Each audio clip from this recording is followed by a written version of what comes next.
Sharks in the pool, that is not cool. I need the tools, take me to school. Feet first into this league, me first, that cannot be. Under the underdog, Monica G. Feeling a whole lot better suddenly. I get in, winning again. You're 1 and 2 in the bag, and I'm going for 3. That is the beat down. God of the best, so I keep. Now, y'all treading water for weeks. Now I'm the shark, so I eat. Now, look, I am not sorry. I understood the pump from which I started. And navigating these drafts is cathartic. So, thanks for the invite to party. Yeah, Dynasty underdog bite down. Up at the day and the night. Now, easy as flying a kite. Now, come take a look at it right now. Dynasty underdog bite down. Up at the day and the night. Now, easy as flying a kite. Now, come take a look at it right now.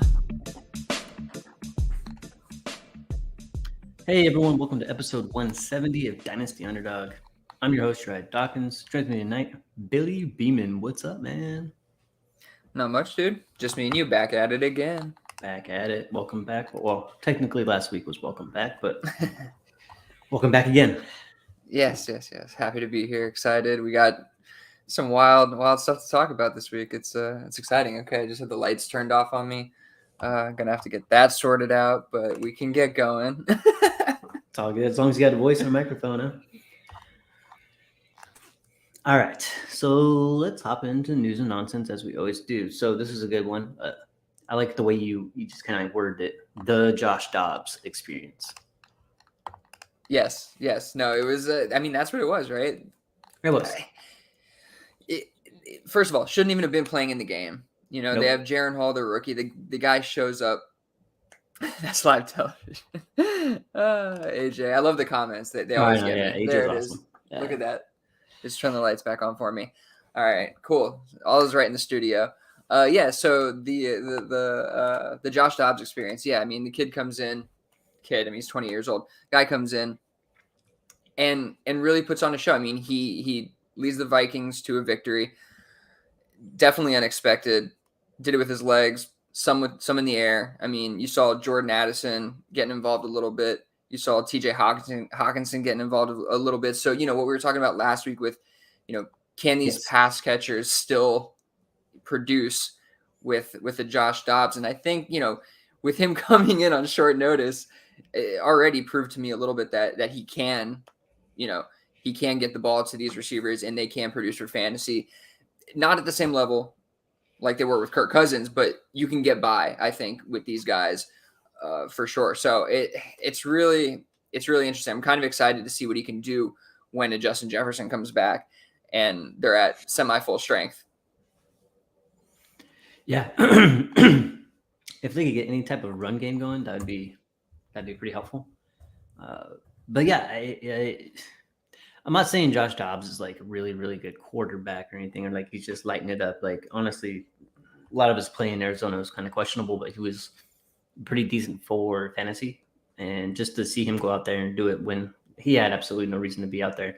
I saw videos of him like teaching the offensive line, kind of like his cadence and like how he likes it. And like that's like next level stuff. Like, you know, he's trying to be prepared. We talked about his mental capabilities, his IQ, and all that other type of stuff last week, and it was just kind of fun to see. I think every single one of us watching that game, unless you were a Atlanta fan, right? Atlanta, you were kind of just rooting for Josh Dobbs. Like you were just rooting for him to like pull it out, and he did. So good for him. And yeah, having any of those kind of skill players on that team right now, I'm not that worried. I think they're going to be just fine. Yeah, absolutely. And from AJ, Dobbs is a straight gamer, and then from Jake, Shame Hall didn't look awful too. And I do agree. I thought that Jaron Hall actually started the game pretty well for a rookie quarterback. And he was looking okay till he got knocked out with that concussion. But truthfully, what Dobbs did, leading him to that victory, you know, battling back and forth with an Arthur Smith-led offense, you know, coming away with that, I think that he comes away the starter without any question. Going forward. I mean, you do that with no preparation. Imagine what you can do with some preparation. So it's definitely an exciting storyline in the NFL this year. Real quick, Josh Dobbs or Derek Carr in Dynasty? If somebody sent you right now for your Josh Dobbs, Derek Carr, what would you do? I'd decline. I'd keep Carr. You'd keep Carr. Okay. Yeah. All right. Josh Dobbs or Terry McLaurin?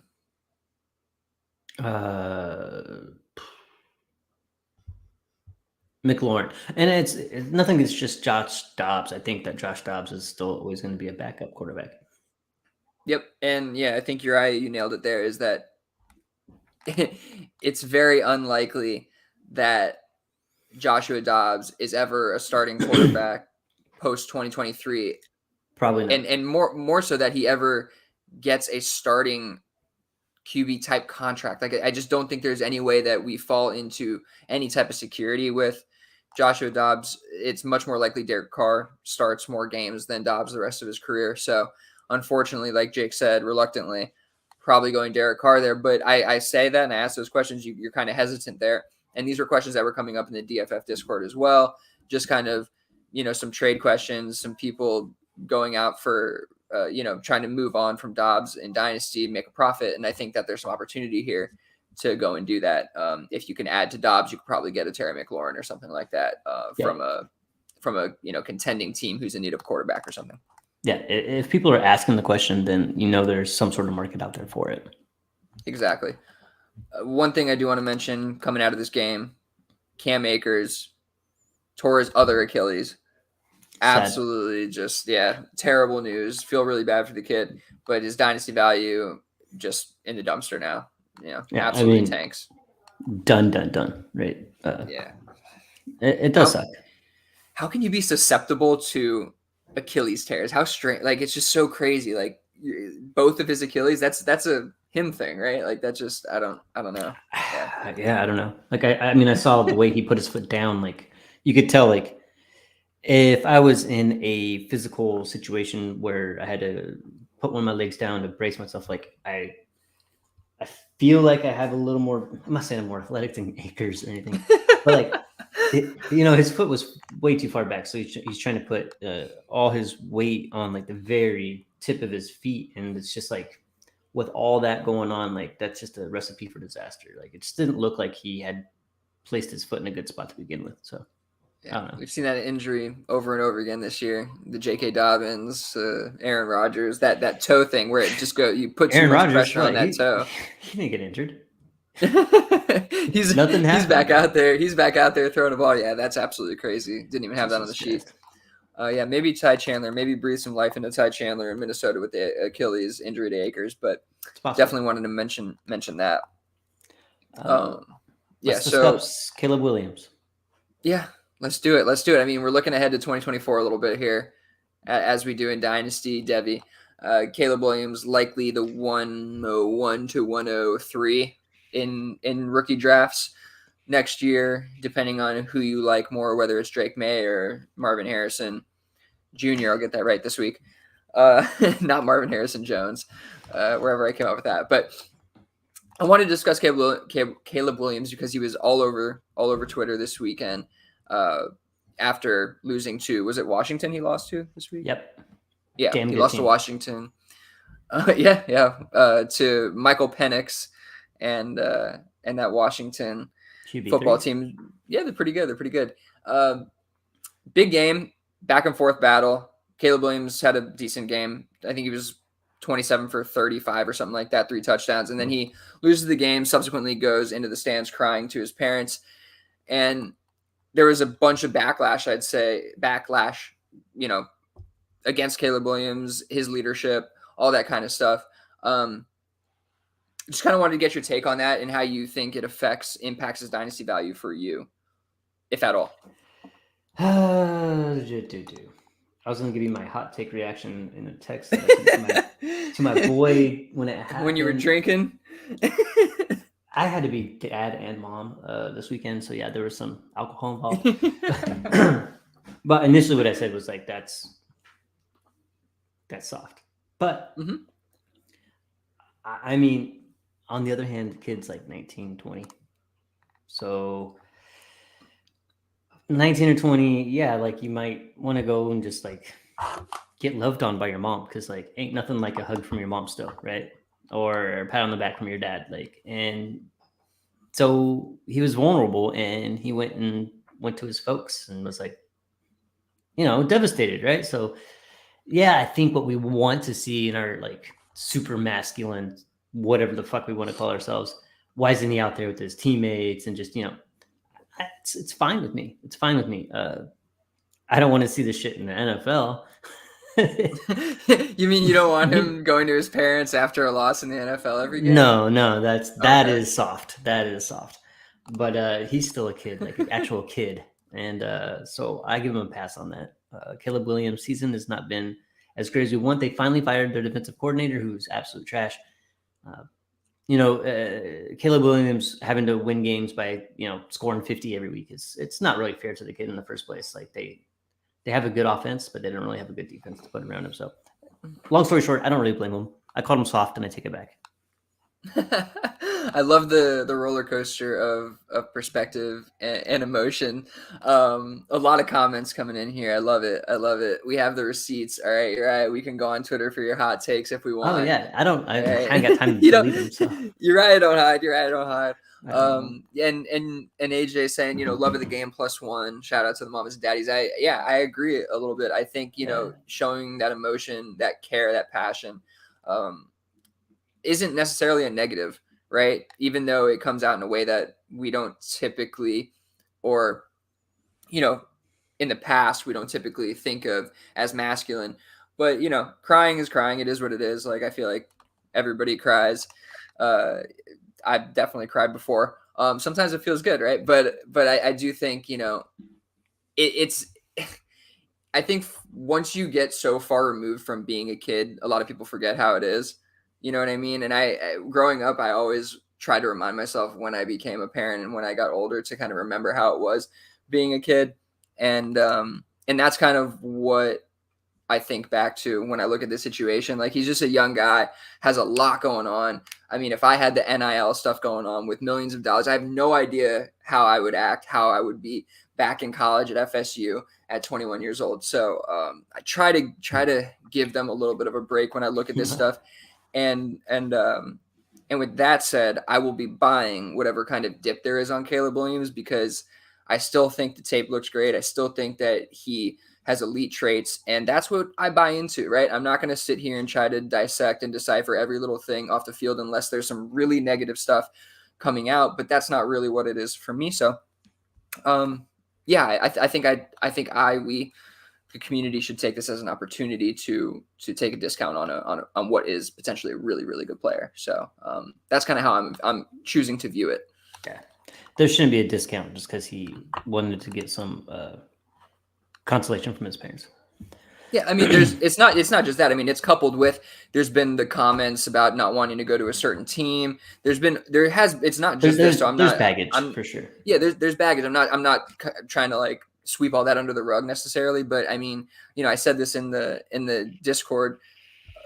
Eli Manning at one time decided that he wasn't going to go to the team that drafted him, and he got away with it. Now, I don't think his brother at the time was yet the Hall of Fame quarterback he became. So I don't know if he had that cachet because of his dad, whatever. But like, this stuff has happened before. Caleb wouldn't be the first guy to do that, and I just think that he's taken a lot of heat, and we're giving it to him probably a little bit too much.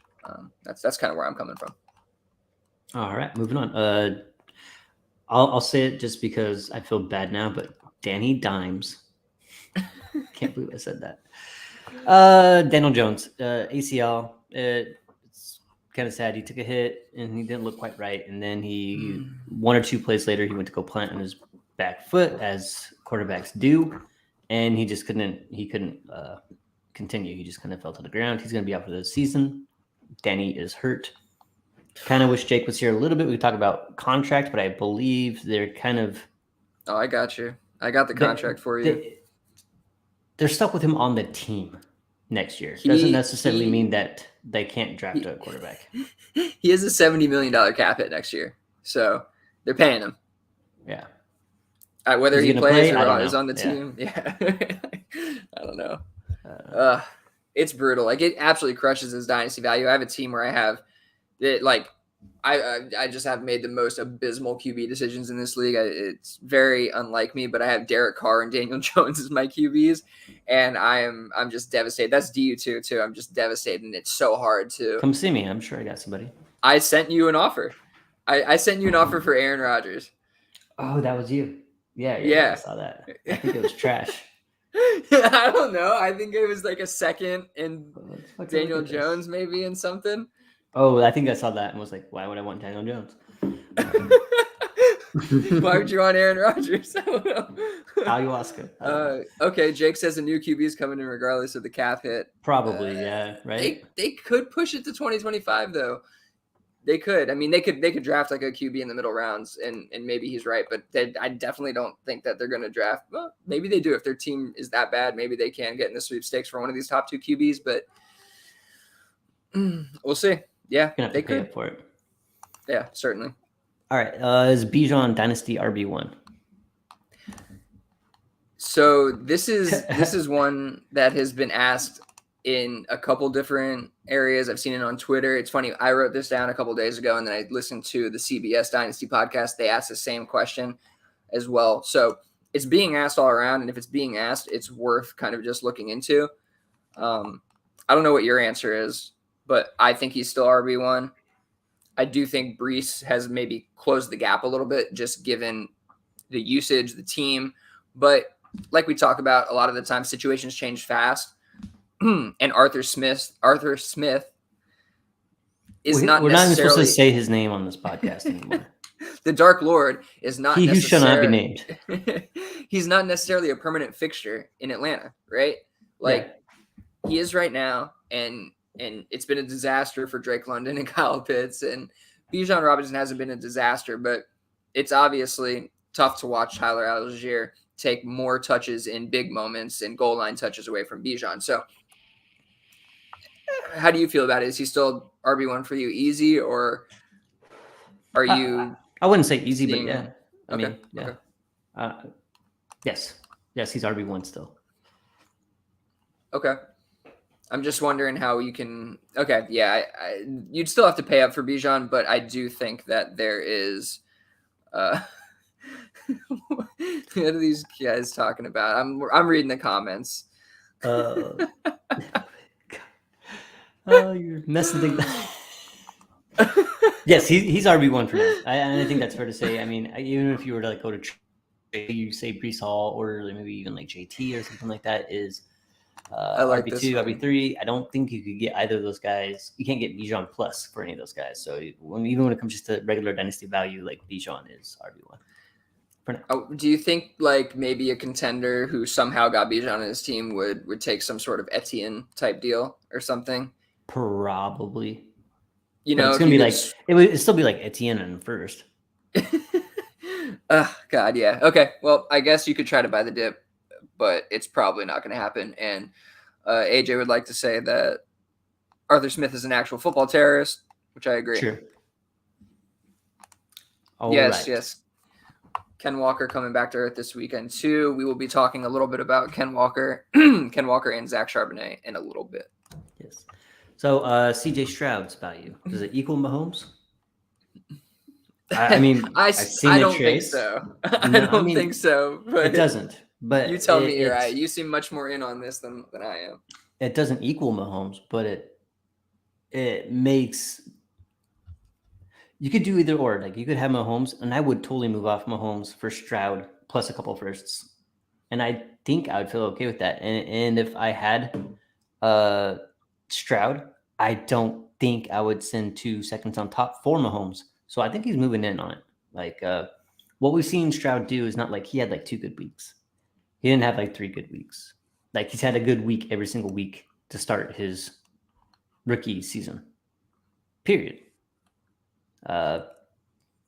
He's making Tank Dell, Nico Collins, earlier on Robert Woods, Dalton Schultz reemergence. Like he's making these. I don't really see Tank Dell and Nico as being like these really. I like Tank Dell a little bit more than Nico, but he's making them fantasy viable, and he's running that offense very well. He has a really good left tackle that's giving him a lot of time while he does it. But CJ Stroud's making all the throws. That comeback that he led in the game was just like That's veteran style shit that he just did. And it's not a fluke. He didn't just do it once. So I don't think it's that crazy to put him, a tier behind Mahomes. I mean, Okay. I don't know. Yeah, no, I think he's close. Like right now, he's QB7 per keep trade cut. He's just ahead of Bijan, which I think is super interesting, especially given Jake's take that he would maybe take Stroud, potentially AR, over Bijan if we were to do rookie drafts again. So yes, I agree. The crazy KTC community definitely agrees with Jake there. Over T-Law, just behind Justin Herbert. So, I mean, he's definitely creeping in on the top 5 area there. I personally would very easily take Joe Burrow over him still. I mean, just the cast of characters that Burrow's dealing with and the upside that Burrow's shown. We're still not seeing any kind of work on the ground from CJ Stroud. In terms of, I have a bunch of stats up in front of me right now.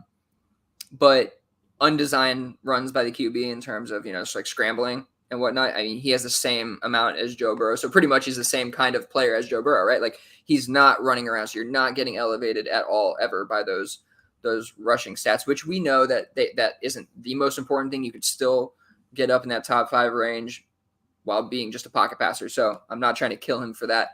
But I do think that he's slightly playing a little over his head right now. Probably. Potentially getting a little lucky at times. And I say that because he has one of not the, I mean, yeah, it is one of the worst, like one of the worst completion percentages in the league. He's doing just about what he's expected to do in terms of completion percentage. Like he's in terms of expected completion percentage versus completion percentage. I think it's like 0.5 differential. So he's right on kind of where he's supposed to be, but it's still pretty low. Just in terms of the raw numbers there. He has a pretty high turnover-worthy play rate, which hasn't converted to turnovers. Fortunate for him, right? He has 8 of those, which is up there with some of the worst. I mean, 2.4% turnover-worthy play rate is fairly high. The highest you see is like 4, but that's kind of out of bounds. Really high ADOT. So his adjusted completion percentage, I will say, is 75%, which is pretty good, but still on the lower end for all the QBs that you see here. I mean, it's closer to like the Baker Mayfield area than it is your Patrick Mahomes or even the Trevor Lawrence area. So he's a rookie. He has some work to do. I do think that he's playing just slightly over his head. I'm not quite there with him yet, but I mean, I do think I would take 2 first if I knew at least one of those. I would take Stroud and 2 first for Mahomes if I knew one of those was like a top 5 or 6 pick. I think I would be comfortable with that. I do agree, but yeah, I think we're being a little quick to anoint Stroud, and we're doing this in general. We're being very reactionary as a Dynasty community over the last year or so here, where 1 week or 2 weeks is really shifting our opinions. And obviously Dynasty is a game where you need to be reactionary at times, but I think we can be too reactionary at times as well. That said, you want to get ahead of some of this stuff. So if you really believe it, I mean, I guess that's what you do, right? You get ahead of it, you pay up, and you get your guy. Absolutely. All right, let's get into what did we learn and what stood out from week 9. Damn. Just like that. I was just wanting football like a couple months ago, and then now like the season's half over. So back to earth for Will Levis. Yes. Yeah, it wasn't a 4-touchdown game.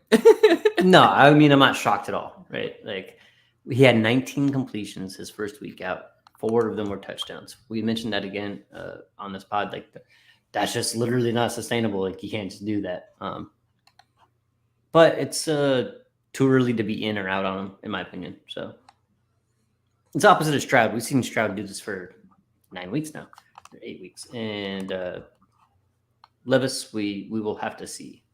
But he's going to start again this week, so we'll get another chance to see what's going on with him. Yeah, I mean, it seems like he's a starter going forward, which is good news. He played against the Pittsburgh Steelers, which are a great defense, like without question. So I can see why he had a tough day out there. He goes up against Tampa Bay this coming week. They've had a couple battles back and forth, high scoring games. So I can see this being a little bit of a better showing for Will Levis.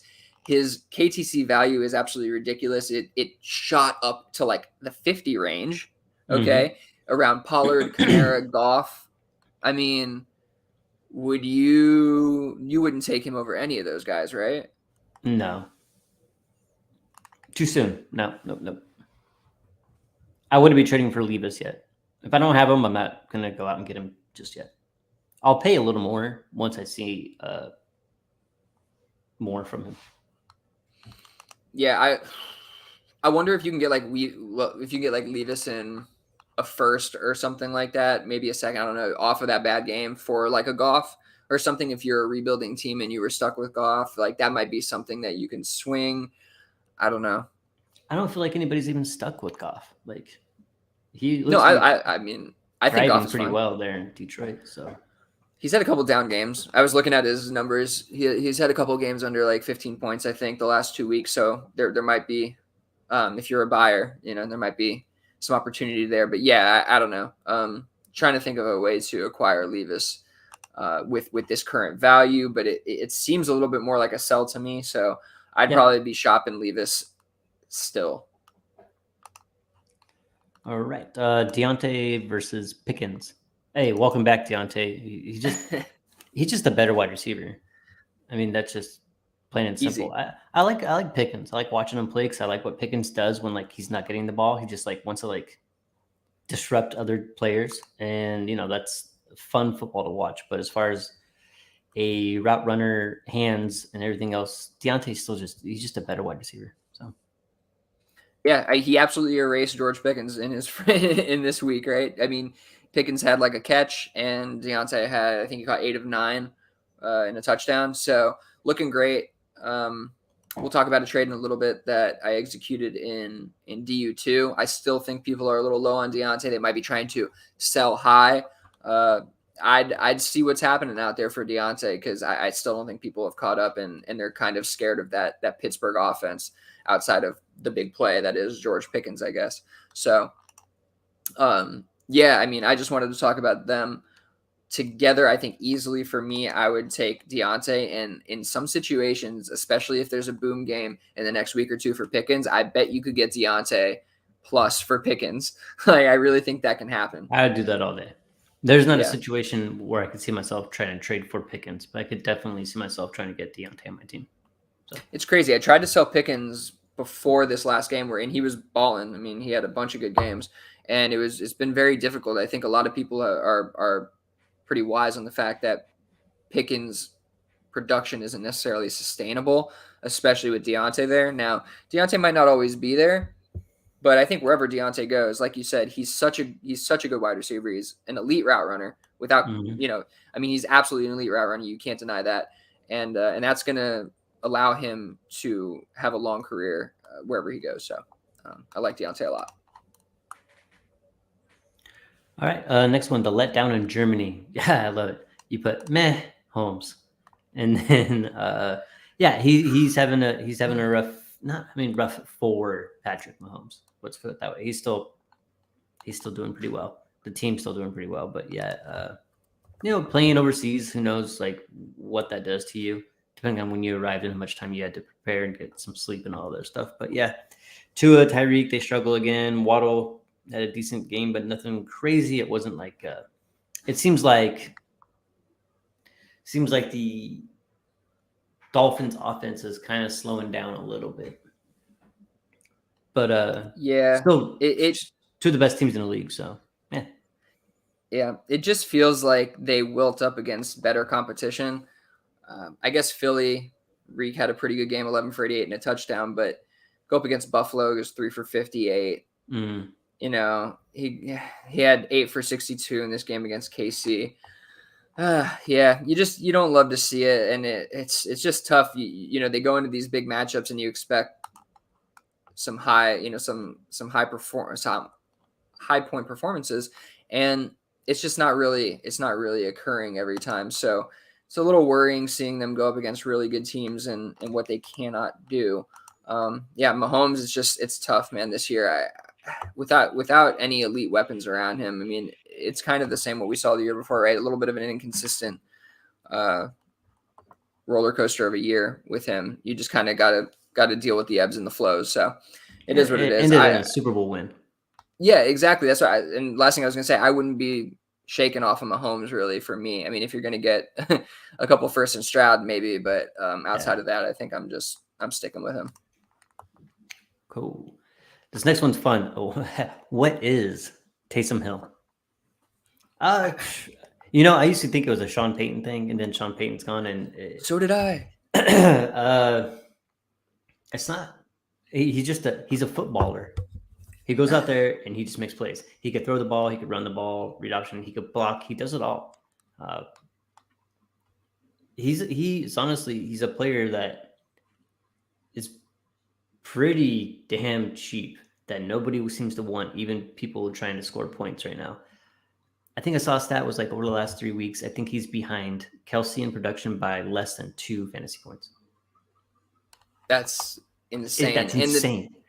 And the thing is he's not just getting the production from the tight end position. I think he threw a touchdown last week. Hmm? I'm pretty sure he threw a touchdown last week and he caught a touchdown last week. So the opportunity is so versatile that like it just seems you have so many chances to score points with Taysom Hill right now. And with Sean Payton, they used him sparingly. They would use him here and there, and then they would take him out. Right now, with Dennis Allen, it seems like it's, play every position. Go for it. Just play them all. Like, run the ball, catch the ball, throw the ball, Like all in the same game. It seems like he's getting a chance, like, at least every drive. Like, something. Yeah, and if there's a goal line play, I mean, he's getting a shot. It's a 25% chance the guy's getting the touchdown just because he's dominant in that situation. Like, you can't stop the guy. So, yeah, I mean, with the usage he's getting, it's hard to put him on the bench in fantasy. Like, I'm really struggling to find a way to not start this guy. But let's just talk about his value real quick. Like, would you? I mean, he's 30. I think he's 33. He might be 31. I think he's 31, but he's old. Really? Okay, hold on. Let's find out. We want to leave 33. The listeners with some. 33. Christ, no way.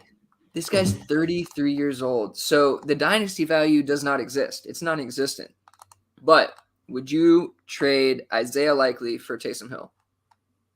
No. I mean, late. I wouldn't trade Taysom Hill away for Isaiah Likely. Would I send Isaiah Likely for Hill? Yes. Okay, obviously this is only if you're a contender. Like, you're probably not buying into Hill for any other reason. No. Would you send a late third for Taysom Hill? Yes. Would you send Sky Moore for Taysom Hill? Yes, and I'm probably one of the last Sky Moore truthers alive. But if I'm contending, I'm sending Sky Moore for Taysom Hill. That's pretty damning on Sky Moore, to be honest with you. But that's wild. Yeah, that's wild. Also, I do think that there's some opportunity if you have Taysom Hill and you're not a contender, you could probably go get a little something, right? Like, you might be able to stretch above the Sky Moore range. Maybe go get like a late second. Maybe you can get something like that done from a contender who really needs a tight end help or something like that. You know what I mean? And that's what I would be trying to do. I think there's opportunity both ways right now. Yes. All right. The next one. Man, you're really good with the headlines here. Brett Ripien, R.I.P. Ian. Yeah. Yes. He's not good. We knew he wasn't very good. They went ahead and they brought in Carson Wentz, which that just lets you kind of know everything you need to know about how Matt Stafford's progressing right now. But yeah, Carson Wentz is a Ram now. Yeah, great. I mean that's him the in a idea. league if somebody wants him. I don't know where we're at, but yeah, I mean some people I think are saying this spells bad news for Matt Stafford and the timeline for his return, but I tend to think it's more that Brett Ripien is so bad that they can't possibly let him go out there for another start. And Carson Wentz would be an upgrade, which to their credit, I think I agree with them that Carson Wentz would be a moderate upgrade. So, this would be good for the pass catchers. Both Puka and Kupp saw pretty solid target shares. I think both of them saw 7 or more targets, which is what you want to see. The targets were just in the stands over their heads on the ground. So there was no possible chance they were going to catch it.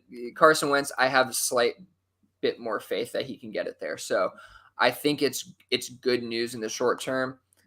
We just got to hope Matt Stafford gets back as soon as possible. Otherwise, it's just going to be, helter-skelter praying every single week that somebody manages a touchdown off one of these awful throws coming from one of these suboptimal QBs. Yeah. All right. Aaron Jones, a buy for contenders. Is he at this price? I don't know. Would you pay him mid-second as a contender for Aaron Jones? I don't think so.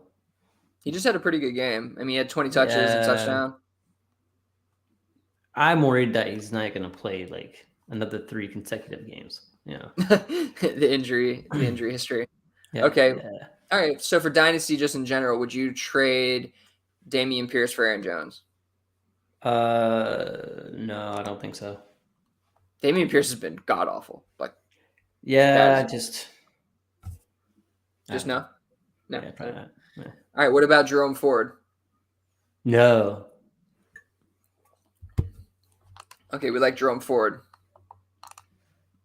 Najee Harris or Aaron Jones? Najee.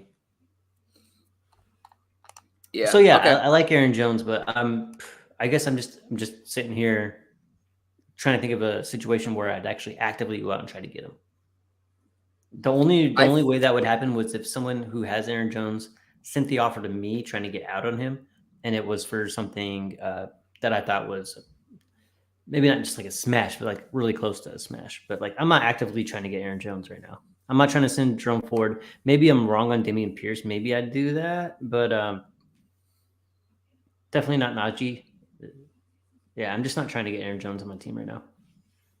That's fair. I think as a contender, I could be swayed to move Pierce in some form or fashion for Aaron Jones. I mean, the worst has really happened with Pierce, right? It's all of our fears came true. 4th round running back. They don't really have any reason to stick with him. Yeah. Capital wise, they didn't spend a lot on him. And he's not really playing well, so they turned to Devin Singletary, right? Now just imagine if they draft somebody who ends up being better than Dameon Pierce. I mean, Dameon Pierce is out. Done. Yeah. And already he's pretty much out in terms of snap share and rush attempts, team rush attempts. So it's not looking good for him. So I do think that, I could see a way that deal works out for a contender. But yeah, it's interesting. Aaron Jones, 28 years old, obviously doesn't have a lot of life left, but he has these 25 plus point performances left in him. There's some value there. Yeah, man, I think I could move a second for him too in the right situation. I don't know. All right. Okay. This is a good one, especially, pretty much right in Q mid-season. Kenneth Walker versus Charbonnet. I know we've seen Charbonnet, I think, 2 weeks in a row now get a little more play time than Walker. Now, see, last week was a complete blowout, so it's kind of really hard to take anything from that when you get routed 37-3. Mm-hmm. So whatever was going on with the Seattle Seahawks offense during that time is kind of really, really hard for us to take anything and say, this is this happened because of this, and this is what we should learn from it. It's like, well, it's a shit game, and like there's not a lot to take from that. So, but again, like I said, I think that Charbonnet is a better running back. I think he does more things than Kenneth Walker can. I think Kenneth Walker does have a little bit more long speed, but it looks like the team might be trying to get a little more thunder into their lineups than lightning. So we'll see. Yeah, I mean, just looking at some of the numbers here, I'm looking at utilization for the two. And in week 8, we really saw a complete shift in what they're doing with these two running backs. I mean, looking at just a couple weeks before, if I can here with my what's going on. You could do it. Yeah, you can do a computer. So looking at week 6, right? Percentage of the team's rushing yards, Ken Walker's getting 71%, right? If we go into week 8, I think week 7, did Charbonnet play week 7? Or I think something I think went he was on with out Charbonnet. actually. I think he was out week 7, right? So Yes. if we jump over to week 8, this last week, they get Charbonnet back and they split it almost 50-50. Ken Walker gets 57% of the percentage of the team's rushing yards, and Charbonnet gets 46.5%. Okay, and then we look at the receiving work that each of them were getting in week 8, and we see that they had the same target share, 5.6%, and Zach Charbonnet has 8.7% of the team's receptions, where Ken Walker has 4.3, right? So they like him. They definitely like him much more in the passing game, and I don't even think it has to do necessarily with the fact that he's a more competent pass catcher or not. I think he's a more competent blocker. Okay, I think he gets out there and he protects the passer a lot better than Ken Walker does. So I think they want him out there on those snaps. And then secondarily, I think that they see Ken Walker as a guy who can be inefficient on a per touch basis. So they want to get Charbonnet more involved, where they may, see him as a little bit more of a grinder, can grind out some yards in the middle of the field, and it's not always looking for the home run play like Walker is. So they clearly want to get him involved, even if it's just to spell Walker a bit, whatever the reason is. I had this take early on late in the offseason that Charbonnet would out-touch Ken Walker on this team, and it looks like second half of the season that can definitely happen. So it's more concerning for Ken Walker than it is anything else. I think I always buy into Charbonnet. I think one of these running backs goes down, the other one's great, so that's always kind of there. But just worried about Ken Walker and the kind of the early season upside he had. I don't know if it's going to be there rest of the season. Yep. Reminds me, I have Charbonnet on a taxi somewhere. I believe I will be moving him off this week. Welcome to the team, bud. Welcome to the big leagues. Welcome to the big leagues. I did that with Josh Kelly after 2 games his rookie year, and that was a terrible decision. But you should have left him on there until now. What I did? My problem is I asked Twitter, they're like, "Yeah, man, move him off. Don't ask Twitter for shit." Keaton Mitchell. Yeah, good for Keaton Mitchell. This is another one. He does look he's definitely quicker and faster and more electric than Gus Edwards. They do things differently, or even Justice Hill. Yep. But he had a really good game again. This is a blowout, so it's really hard for me to make a stance on this kid this week. Do I think he should be added on waivers if he's out there on waivers? Absolutely. He's probably not in Dynasty, but he probably is in some of your redrafts. But I'm not really willing to anoint anything on Keaton Mitchell at this point. I found him on one Dynasty waiver wire, and I spent 60 of the 100 fab I had, and I got him. So, and the Excellent. Next closest was 50. So it gives you an idea if you're trying to spend some fab on Keaton Mitchell if he happens to be out there. Yeah, I mean he went 9 for 130 and a touchdown.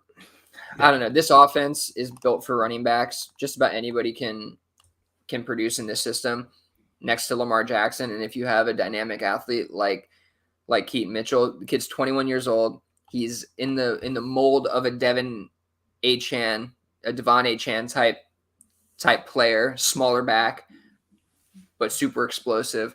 So it doesn't need 15 touches, and it doesn't need to be on the goal line. He can take it from the 50 for a touchdown. So I'm really intrigued by what we saw there. I absolutely think that he's going to edge out Justice Hill going forward, and it's going to be a 1-2 punch with Gus Edwards and Keaton Mitchell. So if you were able to stash him on the IR, I really like what we're seeing from this kid, and I'm interested in him as a dynasty prospect. What do you think about buying Keaton Mitchell for a mid-second? For me,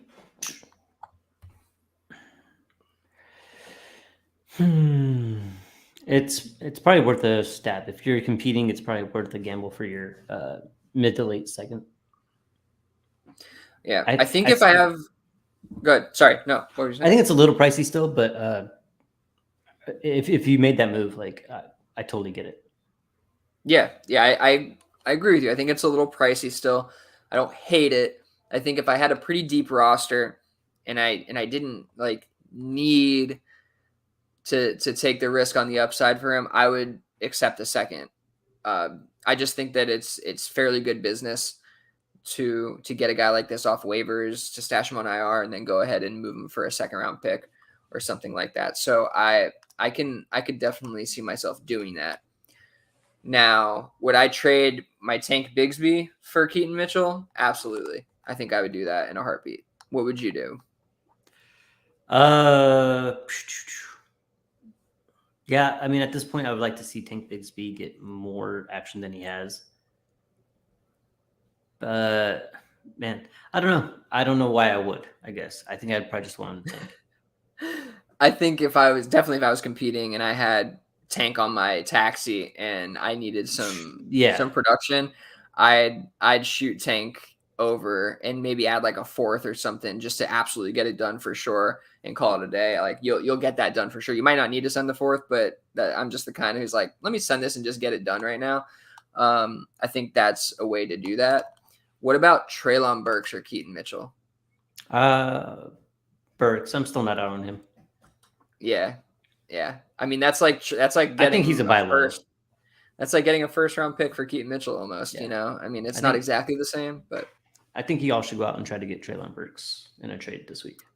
And if Will Levis is legit, I mean, we saw Treylon Burks get injured on a pretty deep pass, right? It wasn't perfect, but he's being targeted down the field. If Will Levis is legit, then we should see a resurgence from Treylon Burks at some point this season, whether it's, later in the season or maybe even it would be next year. But I do think that there's some potential. He's had a rough go at it his first couple of years here. Tons of injuries, a little knee thing early on that kept him out. Like, I agree with Uriah here. I don't think we should be totally out on Treylon Burks just yet. Nope. All right. Okay. Dalton Kincaid. Is he the real deal?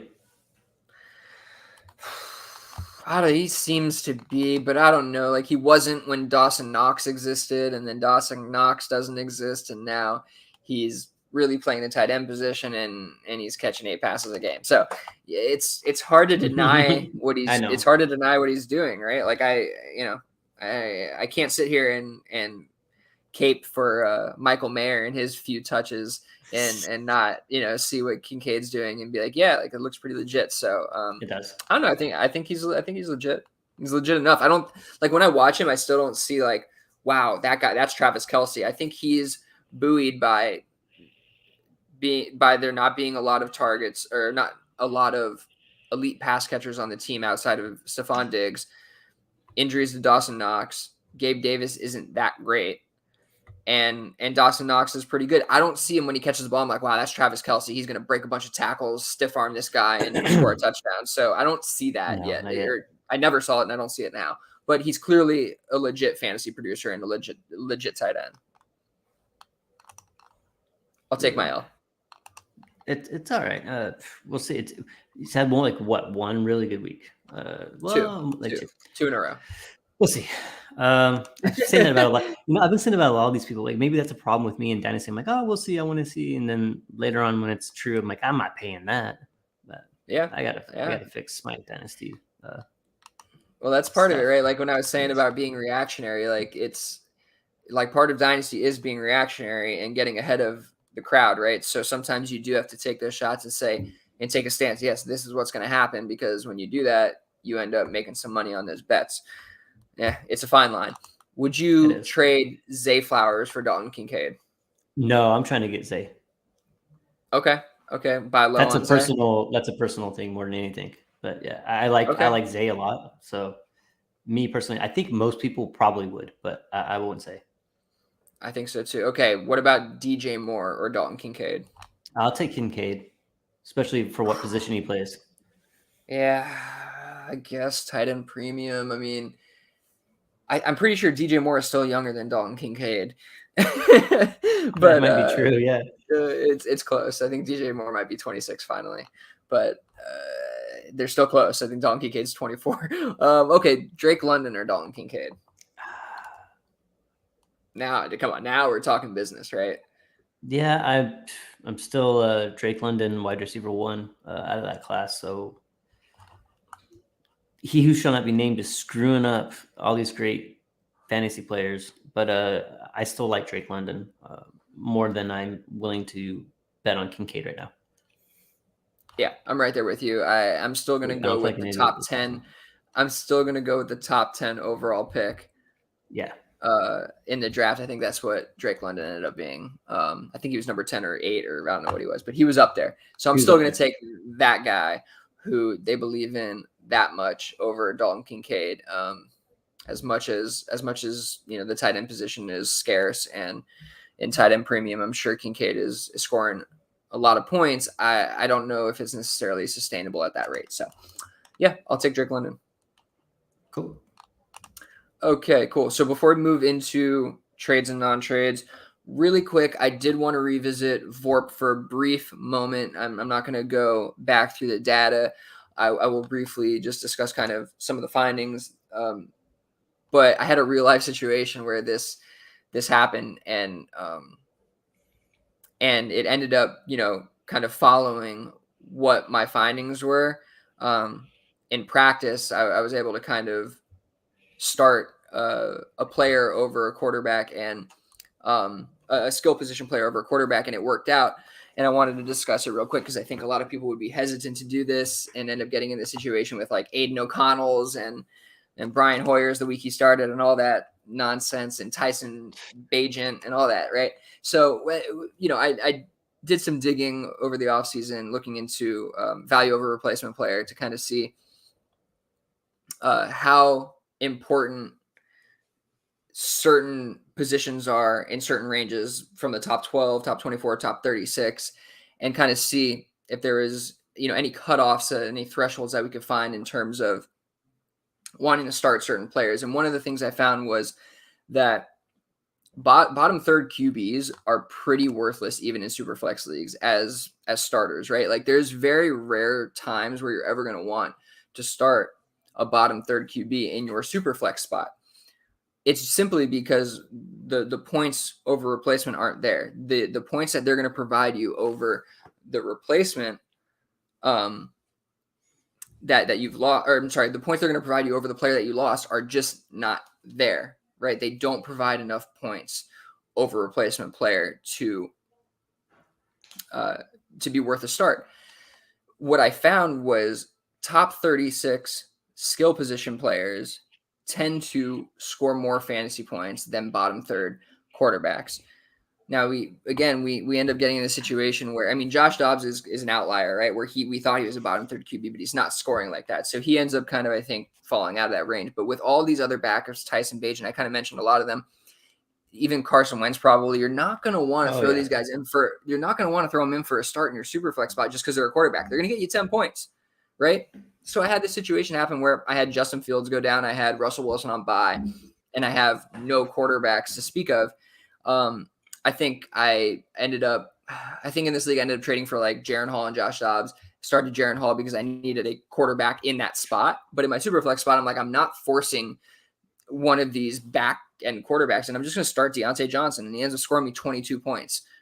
No back end quarterback is scoring me 22 points. None of them. Tyson Bagent in the week that he did well might not have scored you 22 points. So I just wanted to revisit this because I know that what happens is you get into the situation and psychologically you're like, it's a super flex spot. I can start a QB. I should start a QB here. But that's not the case. And the numbers back it up. They do not score enough points to solidify themselves as a player that needs to be started in your super flex spot. So don't be afraid to sit down one of these back-end quarterbacks, not even pick them up off waivers, and start one of your more viable skill position players out there, right? It's not always going to be Deontay Johnson, but I would have started even a George Pickens type player over him because he's, top 36 finishes. And I just think that there's a lot more opportunity to get the points you need out of them than out of a QB3, and the numbers backed it up. So I wanted to revisit VORP really quickly again. I have the data. I wrote an article on it. I'm pretty sure I wrote an article on it for DFF. So if anybody wants that, I can pass that along to you. Just hit me in the DMs. Yeah. Every time I see a backup 1/3 type quarterback score 11 points, and I see somebody on the bench score like 18, I always think of you. And the VORP data we did this offseason. So yeah, I run into this a lot now, and I'm like, even if I had another QB, I'd probably not score as many points as Drake London's going to score this week. So let's just throw him in there. Yeah. It's like, you got to think that way because it's true. Like half the time your skill position players score 15 points or so, right? Yeah. And that's what you're getting out of one of these backing. I mean, Kirk Cousins scores 15 points half the time. Like it's just, you're not getting, the value over replacement is a real thing. There's only so many quarterbacks who score enough points to be startable. And you really need to kind of keep that in mind. It's hard to do it when you haven't looked at the data and understand it because, theoretically he's a quarterback. He should be able to distribute the ball and score touchdowns and rack up yards. But a lot of the times they end the game with 130 yards and an interception. Like it's not good. It's just not good. You could have started Clayton Tune this week. Shout out my boy Clayton Tune. But I think he ended up in most leagues with negative points. So yeah. And I'll tell you, he was picked up in every Scott Fishbowl league for Superflex purposes, but you may as well just started one of the other guys you drafted. You'd be fine. Kicker, yeah. So, you definitely got to think about it that way. I think you get lost in the sauce in Superflex leagues. People totally just, their mind gets bent because they can start the QB. Yeah. Only do it if you have good QBs. That's it. Cool. Let's move on to a couple of trades and non-trades before we get out of here. Let's do it. Okay, we have a DU1 trade. This was a very interesting one. I had somebody. I had Dylan. He's in like all of our DU leagues. He's a menace. He keeps sending me trades. I'll reject him, and he keeps sending me more and more and more.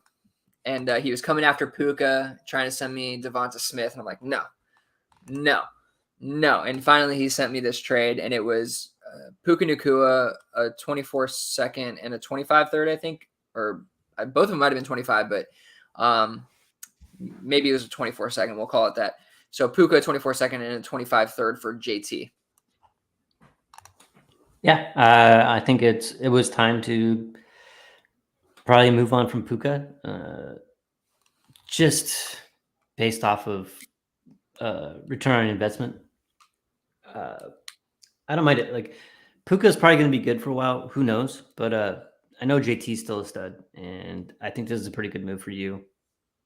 I'm kind of surprised Puka wasn't worth JT straight up or Puka in second for JT. But so JT has a little more value than I thought he still did, which is kind of nice. But yeah, it's a good trade for you. I totally do that. Yeah, I mean, JT locks in his big deal. He gets Anthony Richardson coming back next year. This is DU1. I'm competing, so obviously I want JT's points and Puka.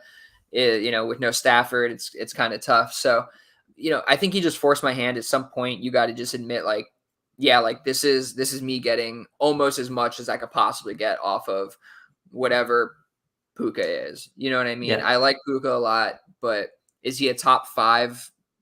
Is he a top 10, top 15 dynasty asset? I don't think so. JT, I still think is in that range, probably, right? Whatever range JT's in, I don't think Puka's in that range. Maybe I'm too high on the top 10 or 15, given we talk super flex really on here. But I think I said this to him. I literally in the comment, I'm like, you forced my hand. This is it. I'll take it. Fine. So maybe I could have pulled back like the third or something like that, given that he sent me the offer, but I thought it was good enough. I didn't need to haggle. Yep. I agree. Okay. All right. This next one was sent to me. This is a DU3 trade. I was very surprised. Deontay Johnson and a second from Isaiah Flowers. Yeah, I've been saying that I want Zay Flowers, but I would have done this. So, yeah. I could see a situation where that whole trade starts with him sending Deontay Johnson for Zay Flowers, and then you guys Yeah, settling on like DJ for a third, or just accepting straight up because like I don't think that them, in my opinion, I don't think that Deontay Johnson and Zay Flowers are a second apart. I agree with you. I mean, they're a similar type player where they're both a lower A dot type player, right? Their average depth of target is not going to be way downfield. They're PPR machines. They're going to catch a lot of passes. But I think, Deontay is the more established player. He's probably going to see more volume in his career, more potential for downfield targets than Zay Flowers for the most part. He's less explosive for sure. So I can understand, Yeah. the electricity side of Zay Flowers in terms of maybe big playability.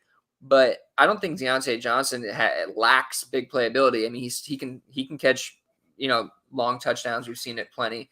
So yeah, I for me, like getting a plus on either side of this deal would have probably swayed it for me, right? If you tell me Zay Flowers in a third or a second, or Deontay in a third or a second, I'll probably take it almost any which way. I happen to be competing in DU3, so Deontay fits more of my mold in terms of being more established and likely to earn more targets and touchdowns this year. So this is one of those where it's like, I'm the wrong person to ever send this kind of deal to, because I'm gonna smash it. Like you should. I don't know. I'm trying to figure out like how to say like who to consult or what it is, but as much as we know, you always see me come into the Discord and ask about trade offers, right? Like about trades. Like I'm not just out here smashing deals left and right and believing in every little thing that that I think is the gospel. So anybody sending trades, I think, should consult somebody else and ask them, hey, is this, too low, too high, whatever it is. And I think if this person asked anybody before sending it to me, they would have said, you don't need to do that, dude. Go ahead and maybe even send it the opposite way. Go ahead and send it straight up. And especially since I know how much you like DJ. Yeah. Like, and exactly. So if somebody got asked the question and knew about me and knew I was a truther, then they would know like, oh yeah, you can probably get a little bit on this or not spend as much. So Yeah. just, one of those things where I think it's good to have resources to ask people, good to be in different Discords and have those different areas to kind of bounce ideas off of. We're a great resource for that. I'll always be honest with you, even if it's a trade that you end up trying to send to me, I'll tell you exactly what I thought beforehand. So you can always come into the DU Discord and ask us. We're pretty honest. Man, I find myself in the Discord asking you guys trades all the time. I'm like, this isn't a league. I'm with half of these dudes in, like. Yes. I'm like, well, just be honest. We're all honest. Like we're all honest, and like we say what it is, and it is what it is. Like it's, I don't know. We have like a really good camaraderie, and I think we have a good thought process about kind of the community that is, what we're doing here and how to engage in it. I think we go about it the right way. So, yeah, I thought that was an interesting one that got sent to me, and I thought it was good to talk about just how to structure deals when you send them and kind of do's and don'ts. Yeah, that's just one that I would definitely have pinged somebody. I mean, I would ping somebody on every trade I do and just be like, hey, what do you think about this? And I think you would have been told, you can reel it in a little bit here. All right. Last one is, with all the quarterback injuries going around, someone was saying, hey, Burrow's available or this quarterback's available. And I was like, hey, Baker's available. And he's been having a pretty decent year. And he's like, well, yeah, I'll be interested in Baker, so send me an offer. So I sent him Baker for Michael Mayer, straight up, 10 in premium. Nothing crazy. I thought it would get done because the guy doesn't really have any quarterbacks at all. But he rejected it. Eventually, he said he wants to keep his youth. And so he's going to stay pat with what he has. And I still have Baker to move. But you don't think that's too crazy to ask, right? Like, I thought that was pretty fair. I thought. No, not at all. I think that is pretty fair, especially for a team that's QB needy. Yeah, you got to try to. I mean, there's no trade deadline in this league, so you can be patient. Yeah. But yeah, you got to try to get on Baker soon. This is the time. He's scoring points, and I honestly I think he's going to score points as long as he's healthy for this team. They've got great weapons, so you have some opportunity here to move on from him. And that's the kind of deal I would try to be doing. Just go get a useful prospect. Like it's yes, not. I wanted just a younger guy that's done something, right? Yeah, you're not going to get guaranteed anything from Baker, but you go get a young talent using him, and you might be able to get a second round pick in the end. Like that, I would take that. Like I know you should be able to get a first for a starting quarterback, but this is a fragile situation. I think I would take a second if I'm rebuilding. This guy didn't have any picks, but yeah, I would have taken a second. I think you might find somebody who's willing to do that before the end of the year. I think I will. All right. So anything else you want to talk about before we get out of here? So you're telling me you don't want. All right, you're telling me you don't want Daniel Jones in the 25-second for Aaron Rodgers? No.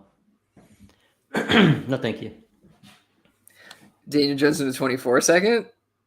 I don't think so. I don't want Daniel Jones on my team. Oh my God. How much is Aaron Rodgers really worth?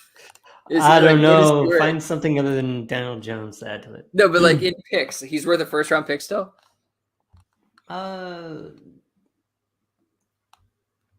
Close. Yeah. Okay. Yeah. Okay. I mean, he's not like 106, but like, is he like 112? Sure. Okay. So we'll see. He's available. I'm telling you, he's available, but I'm not trying to add Daniel Jones to my team. Treylon Burks and what? I don't know. Send some stuff.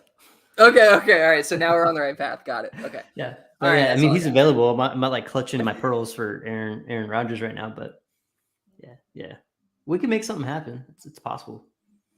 Oh yeah, we're good. Okay. All right. I'll send some stuff. I got some ideas. All right, man. Thanks everyone for holding me over the fire. Your eyes hold me over the fire for a quarterback with one Achilles. But all right. He has like 3. You see him out there? He grew an extra one. He grew an extra one. That dude has more Achilles than any of us. Oh gosh, I still can't believe it. The studio's off on me again. All right, we're out. Thanks everyone for giving us a listen to this week's episode of Dynasty Underdog. Follow us on Twitter at Dynasty Underdog, at Uriah Dawkins, at DFF. Join our Discord. It's free. It's awesome. It's usually popping on Sundays. You can check us out on YouTube also, and if you can, listen to us on Spotify. Other than that, have a good night. Awesome. Peace out, fam. Awesome.